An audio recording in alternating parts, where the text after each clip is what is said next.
Okay. There's a few things to address here in relation to Bilal al-Habashi. Bilal al-Habashi, of course, one of the most famous companions of Rasulullah. His father was called Riyah and his mother was called Jumana. And he had the title of being called Aba Abdullah. Okay? Bilal al-Habashi, of course, originally comes from Abyssinia, which is modern-day Ethiopia.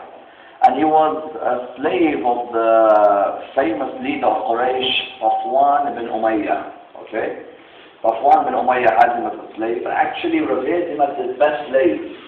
Bilal was not the first from his family to be a slave for Safwan. There was other members as well. But he was the best slave of Safwan ibn Umayyah. One day, a rumor came round that there is a new prophet in Mecca, a man who is spreading the oneness of God, and a man who was spreading the idea that everything is created by God. And Bilal, when he heard this, he was intrigued by it, because he wondered that surely there is more to this life than worshipping the idols which the sons of Umayyah were worshipping. And so he was intrigued by this. One narration states that he would go out every day and listen to the talks that were being given and listen to the rumors of the people about what Rasulullah was preaching. Another story narrates that when one of the companions once came in front of the Quraysh, they said to him, "What's your belief about Muhammad?" He said, "I believe Muhammad is the Prophet of God, and we believe in one God." That Safwan bin Umayyah or Abu Jahl or one of these ordered Bilal to whip that person. But Bilal said, "I will not whip him." All of a sudden you are like, "Safwan, would you allow Bilal to reply to you like that?" Safwan said to him, "Maybe there's a problem." Bilal, whip him. Bilal said, "I will not, because I believe what he believes." So Safwan said to him, "So you're saying that you're going against my word?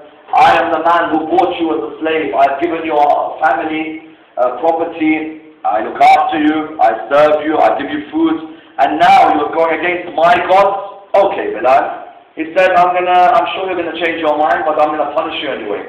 So he put chains around his hands, he put chains around his feet, and he began to torture him. He began to torture him in the hope that Bilal would change. Did Bilal change? No. He then allowed people from the streets to kick Bilal.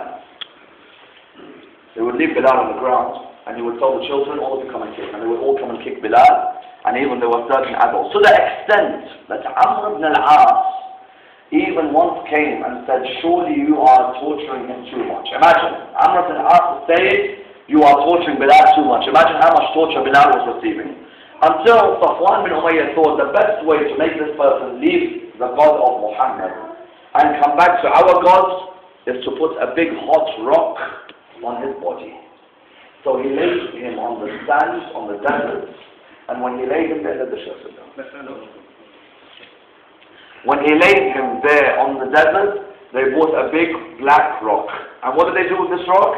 They placed it on Bilal's body. You would think that when someone places something like this on your body, you may change your mind. You may say, "You know what, you do not get tortured anymore. I'm not going to do anything. I'm not going to believe in God." No. He kept on saying, "Ahad, Ahad, Ahad." There's only one God. There's only one God. There's only one God. Until eventually, his freedom, when Rasulullah heard about how much torture Bilal was receiving, his freedom was bought by who? By Abu Bakr. Abu Bakr spent from his money to buy out Bilal from slavery. Now, some of you may be thinking, and I know what you're thinking, I will come to what the conclusion is about this in a second. So Bilal came out of slavery. When he came out of slavery, he occupied one of the most prominent positions with Rasulullah. What was it? He was the mu'azzin of Rasulullah. Bilal, when Rasulullah allowed Bilal to become mu'azzin, it was a big stab to the Arabs. Why? Because on one side, Rasulullah, one of his great companions is Salman. Where is he from? Persia. On the other side, one of his great companions is Suhaib. Where was he from? Rome. On the other side, one of his great companions is Bilal. Where is he from? Ethiopia. In other words, he was telling the Arabs that this religion hasn't come for you.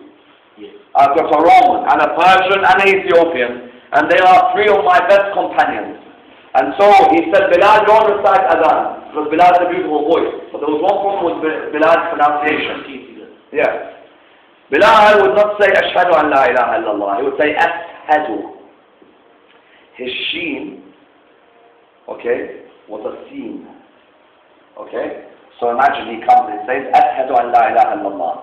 ashhadu anna Muhammad. So people were like, why do you put someone up there who can't even recite adhan properly? Rasulullah said, the sheen of Bilal, okay, the scene of Bilal is sheen in the eyes of Allah subhanahu wa ta'ala, okay? Therefore you found that he occupied this prominent position. He fought in the battle of Badr, in the battle of Uhud, in the battle of Khandaq, until eventually when Rasulullah died, there was a major difference of opinion between Bilal and the ruling authority. How can you see this? A number of ways. Number one, Bilal never recited adhan for them. He didn't accept to recite adhan for Abu Bakr or for Umar at all. Number two, in a book called Ikhtiyar al-Rijal of Shaykh al-Tusi, and another book called Al-Istihab, okay? These two books have a famous discussion between Umar ibn al-Khattab and Bilal. Umar ibn al-Khattab came and told Bilal, Bilal, how dare you not give bay'ah to Abu Bakr when he is the one who freed you from your slavery? And Bilal replied, if he freed me from my slavery so that I serve him, then I'll come and serve him.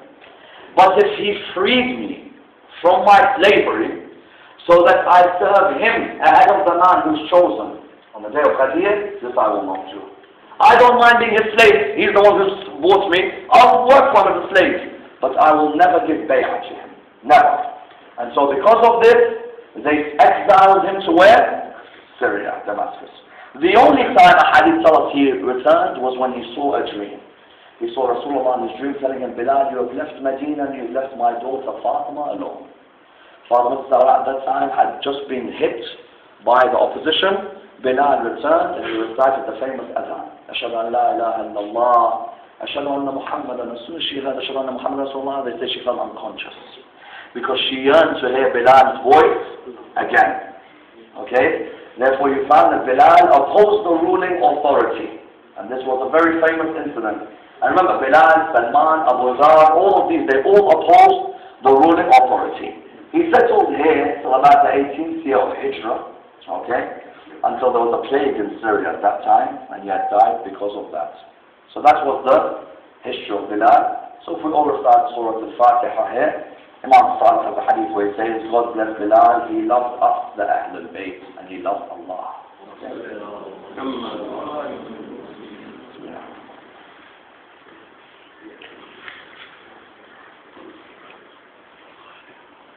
He has a famous line of poetry which I want to narrate to all of you before we go.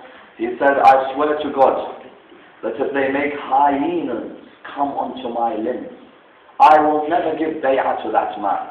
Because I do not give bay'ah to people of bid'ah. Because I am not a man of bid'ah. Okay? So that is a famous piece of poetry of his about the authorities of Islam. You ever want to question any of them?